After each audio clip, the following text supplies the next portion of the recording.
بچوں کے بارے میں بہت بے فکر ہیں ہم لوگ. والدین، جوان والدین چھوٹے بچوں کے بارے میں بالکل بے فکر ہے. میں یہ کہا کرتا ہوں کہ بھیا جتنا ہم نے گھر میں پلی ہوئی بکری کا جتنا دھیان رکھتے ہیں اتنا ہی رکھ لو اپنے بچوں کا دھیان. اتنا بھی دھیان نہیں رکھتے. اگر بچوں کی تعلیم تربیت کے ساتھ نہیں ہوگی تو پھر قوم کیسی ہوگی؟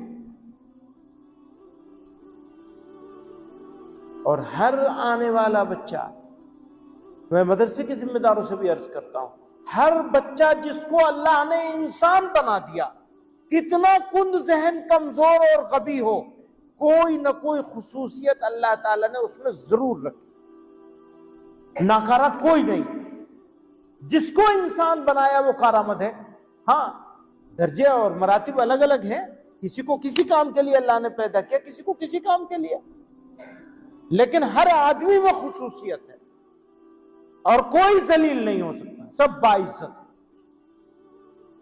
جو انسان ہے وہ اشرف المخلوقات ہے، وہ گورا ہو کالا ہو، جس کو دنیا والے اونچا نیچا سمجھتے ہیں. آج بھی میں دیکھ رہا تھا، بات چل رہی تھی اس کی پسماندہ مسلمانوں کی، تو لوگ یہ کہتے ہیں، بہت ہی جوش کے ساتھ کہتے ہیں لوگ کہ اسلام میں تو ذات پات ہے ہی نہیں. صحیح بات ہے، اسلام میں نہیں ہے، لیکن مسلمانوں نے تو کر رکھی ہے.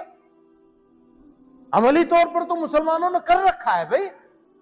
عملی طور پر کہاں برابری؟ ویسا معاشرہ کہاں بنا جیسا اسلامی ہونا چاہیے تھا؟ تو سچائی تو یہی ہے، دونوں سچی بات ہے. ایک بات تو بالکل سچی ہے یہ کہ اسلام میں سب برابر ہے. اگر کوئی اونچ نیچ ہے تو تقوی کی وجہ سے. اکرام اگر ہوگا تو تقوی کا ہوگا. ان اکرمکم عند اللہ اتقاکم. وہ ایک ہے چیز جو انسان کو شرافت اور فضیلت بخشتی ہے، خاندان تو نہیں بخشتا.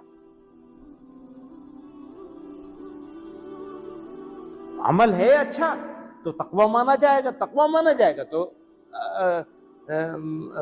اس کو کرامت فضیلت حاصل ہو جائے گی تقوی کی وجہ سے. کسی خاندان کا ہونے کی وجہ سے، کسی کا بیٹا پوتا ہونے کی وجہ سے، نوازا ہونے کی وجہ سے کوئی فضیلت نہیں ہے. عمل ہوگا تو بہت اچھی بات ہے، وہ سب کو ہو سکتا ہے. عمل ہے تو سب کے لیے ہو سکتا ہے.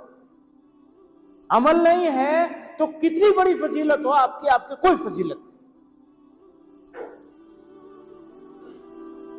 تو مسلمانوں نے عملی طور پر تو یہی کر رکھا ہے جیسا غیر مسلم معاشرے میں.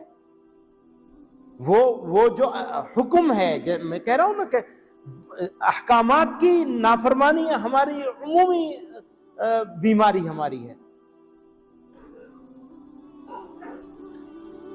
بہنوں کو ان کا حق نہیں دیں گے، انسانوں کو طبقات میں تقسیم کریں گے.